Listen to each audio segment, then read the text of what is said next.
sons of Iskramo. They said, what are you but a object to leave us hopeless and forlorn?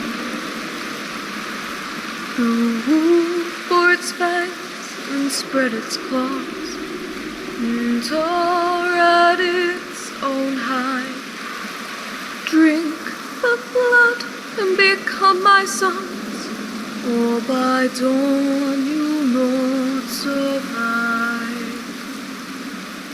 And so the pack was born again, as the wolves of yonder skirt, to rule in life and serve in death, as the moonlight bound her to.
Greetings, fellow traveller.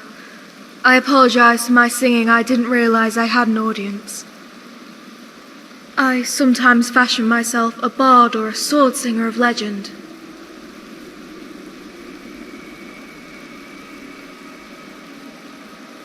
It's more ominous than beautiful, but I suppose its melody won't lack for suitors.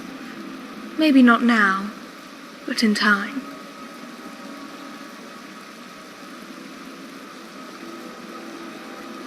No, I imagine it isn't. Few have ever heard it, and even fewer understand what it's about. Some say it's a quiet song of glory, while others will tell you it tells the loudest of tragedies. You see, to be a companion, to be part of the circle, one must give up a piece of their humanity. It was not something I was willing to give. So I left my shield brothers and sisters and set out on my own. I figured I needed the time to myself, and I've grown weary of saying goodbye.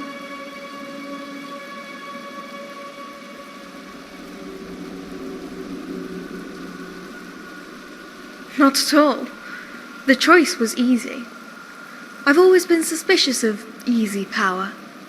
The only strength that you can truly rely on is the kind that's earned.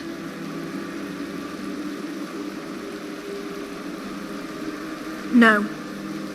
And it has nothing to do with the circle. That's why I left, but there's a different reason why I won't return.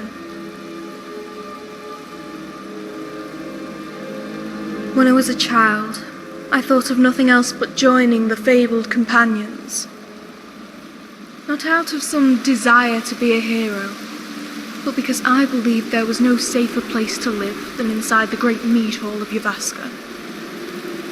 I remember kneeling on the steps, drenched in wet rags, the clouds practically screaming the rain. I must have looked so pitiful, begging Skjor to take me in. Yet it wasn't pity he gave me, but scorn. "Who do you think we are, girl?" he said. "Yavaska is not an orphanage."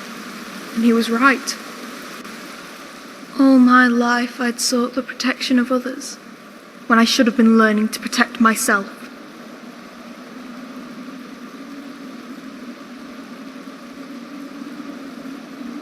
True, there are many times when I have relied on the strength of others, and each time it has only served to hinder my own development. I once travelled with a companion. You might even call him a friend. For years I would rely on him for food, for warmth, and for someone to talk to. But what if the day came when I couldn't summon his aid? And then what would become of me? No, that wasn't going to be my fate.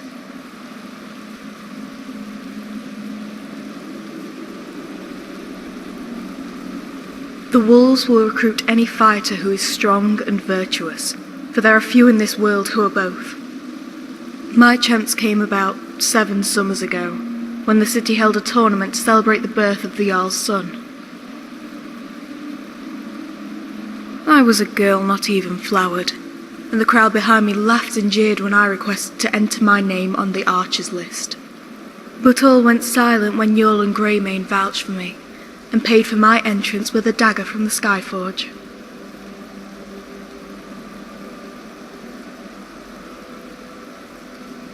From his view atop the Skyforge, he'd seen me grow from a child who could barely knock an arrow to one who could bullseye a flea. He watched me train outside Javaska day and night, in the chills of winter and the rains of spring, so that I could one day earn my way inside. And on that day there was not an archer in Whiterun whose aim was more true. Not Aethys or Irileth, not even Ayla the Huntress would best me.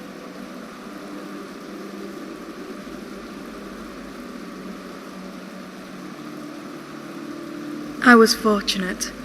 Ayla's a more skillful archer than I, but on that day she was not at her best, and I was never better.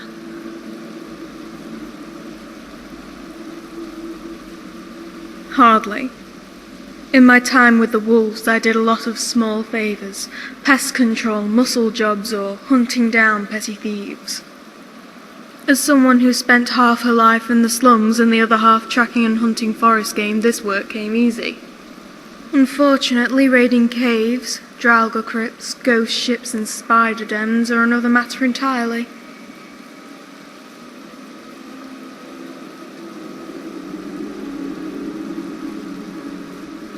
True, but there is a certain type of skill set you need to survive as an adventurer.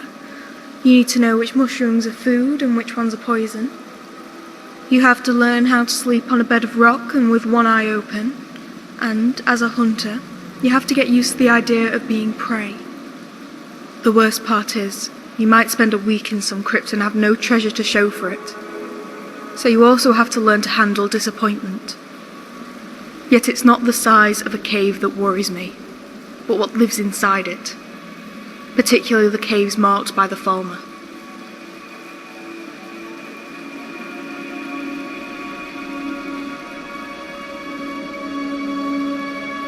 The Falmer mark the entrance to their caves with a sculpture of painted bones.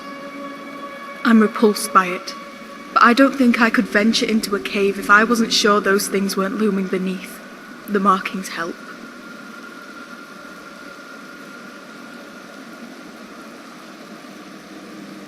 I grew up in a poor village outside of Whiterun. It was very small but full of children and as such full of life. They said when we played in the yard, the peals of laughter rang all the way to Dragon's Reach. Yet, when I think about that village, I can never hear it. I listen for it, train my ears toward the darkness. But what comes out isn't laughter. There were screams that night. So many screams. The Falmer took my mother, they took my father. They tried to take me.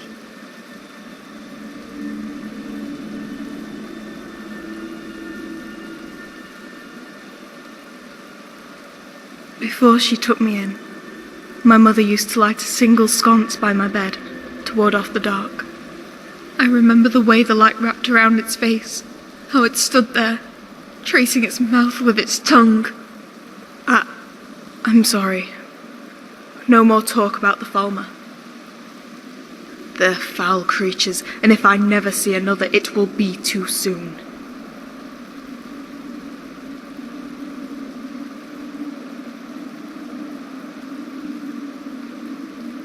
Resent is probably too strong of a word. My time with the wolves was disappointing, but only because I had a false impression of who they were.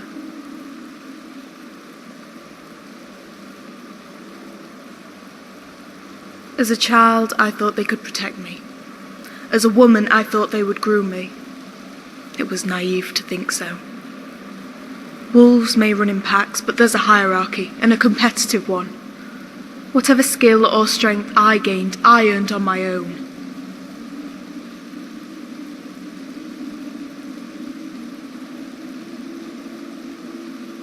Nothing. Just the usual trinkets surrounded by corpses, blood and bones.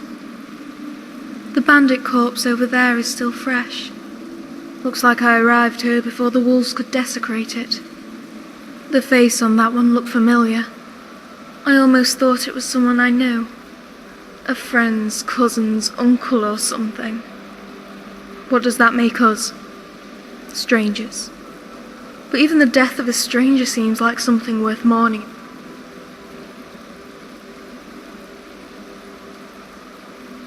I agree. While I believe that every dead man deserves to be mourned, I don't believe I'm the one who should mourn them.